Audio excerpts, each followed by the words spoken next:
जमुना जी के तट पर एक युवती बैठी बैठी रो रही थी और उसके सामने दो बूढ़े अचेत अवस्था में पड़े थे। नारद जी ने पूछा, देवी जी आप कौन हैं? उसने अपना परिचय दिया। अहम भक्ति रीति ख्याता इमऊ में तनयऊ मतऊ, मेरा नाम है भक्ति महारानी।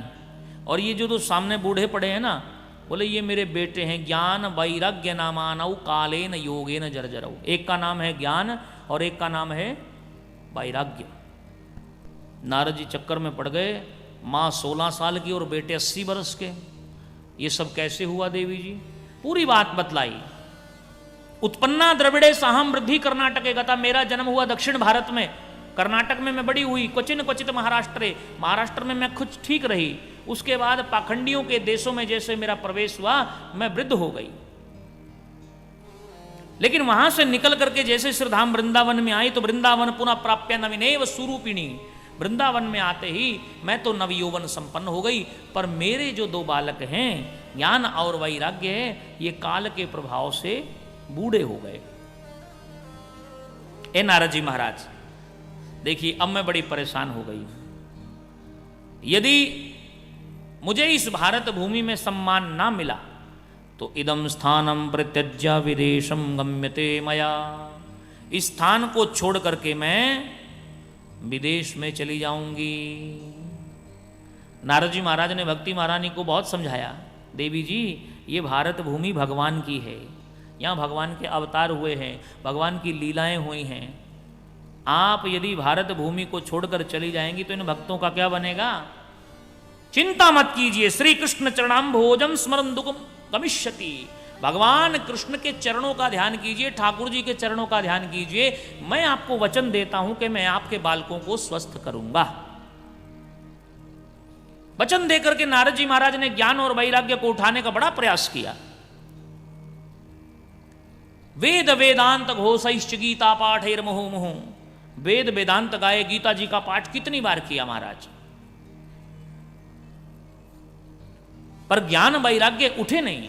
थोड़ा सा उठते फिर गिर जाते, थोड़ा सा उठते फिर गिर जाते। नारद जी हैरान परेशान, ऐसा क्या हो गया कि ज्ञान वैराग्य उठते ही नहीं महाराज? तो आकाशवाणी हुई, नारद जी महाराज ये ज्ञान और वैराग्य ऐसे स्वस्थ नहीं होंगे तो कैसे होंगे? बोले सत्कर्म करो। नारद जी बोले ये क्या होता है? बोले किसी संत से पूछो। नारद जी ने भक्ति से कहा, देवी जी मैं सत्कर्म की खोज में जा रहा हूं और आप चिंता मत करना, मैं आऊंगा, इनको स्वस्थ करूंगा। तो नारद जी महाराज सत्कर्म की खोज में निकल पड़े और जो कोई महात्मा मिलता, कोई संत मिलता, कोई वैष्णव मिलता, नारद जी हाथ जोड़ करके पूछते, महाराज सत्कर्म क्या होता है? अब नारद जी कोई छोटे मोटे महात्मा थोड़े ही हैं, ब्रह्मा जी के बेटा हैं। भाई कोई बड़ा डिग्री वाला डॉक्टर किसी छोटे मोटे गांव के डॉक्टर से पूछे, महाराज सर में दर्द हो रहा है, कौन सी टेबलेट खाऊं? वो हाथ जोड़ लेगा, आप इतने बड़े डॉक्टर हैं, आप हमसे पूछ रहे हैं? तो नारद जी के सामने हाथ जोड़ लेते महाराज, कुछ एक तो मूक बन जाते, महाराज आज हमारो मौन व्रत है, हम बात नहीं करेंगे। कुछ एक रास्ता छोड़ देते। ऐसे घूमते घुमाते हुए नारद जी भारत भूमि में बद्रीनाथ पहुंच गए। और बद्रीनाथ में सनत कुमारों से भेंट हो गई। तो नारद जी ने कहा, अब आप मिले हो, आप बताओ कि सत्कर्म होता क्या है? सनत कुमारों ने कहा कि सत्कर्म सूचको नूनम ज्ञान यज्ञ स्मृतो बुधई श्रीमद्भागवतः लापः सातो गीता शुकाधिभी। हे महाराज एक काम करो, ज्ञान और वैराग्य को भागवत की कथा सुनाओ। नारद जी बोले बस बहुत बढ़िया, हमने पूरे वेद सुना दिए, वेदांत सुना दिया, गीता जी का पाठ इतनी बार किया, आप कह रहे हो भागवत की कथा सुनाओ? भागवत की कथा सुनाने से क्या होगा? भागवत में भी तो वेदों के ही सूत्रों की व्याख्या है। तो सनत कुमार कहने लगे, महाराज एक बात बताओ, यदि किसी को फल का स्वाद चखना हो, मीठा है, खट्टा है, कड़वा है, कैसे, तो क्या करना पड़ेगा? बोले फल खाना पड़ेगा।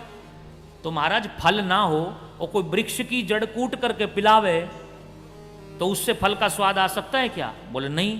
तो महाराज वेद है वृक्ष, वेद रूपी वृक्ष का मीठा रस में फल है भागवत, इसलिए भागवत की कथा सुनाओ।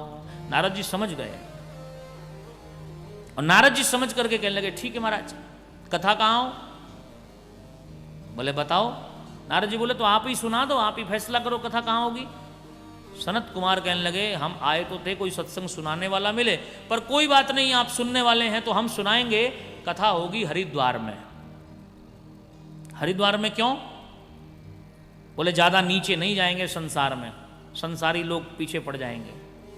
जो हरिद्वार तक आ सकें, कथा के प्रेमी, कथा के रसिक, कथा के भावुक, वो तो आएंगे, और जो संसारी वो नीचे रह जाएंगे महाराज। तो बोले हरिद्वार जाना क्यों जरूरी है? बोले नीचे वाले हरिद्वार तक आ जावें, और हरिद्वार से नीचे हम नहीं जाएंगे, ताकि ऊपर वाले हरिद्वार से आगे तो नहीं जाएंगे, हरिद्वार तक आ सकते हैं। ऊपर वाले नीचे आ जावें, नीचे वाले ऊपर आ जावें, तो हरिद्वार में बीच का स्थान है, वहीं गंगा जी के घाट पर बैठ करके आराम से कथा होगी। आनंद घाट पर, गंगा जी के तीर पर, हरिद्वार की पावन भूमि में सनक, सनंदन, सनातन, संत कुमार चारों भैया व्यास गद्दी पर विराजमान हुए।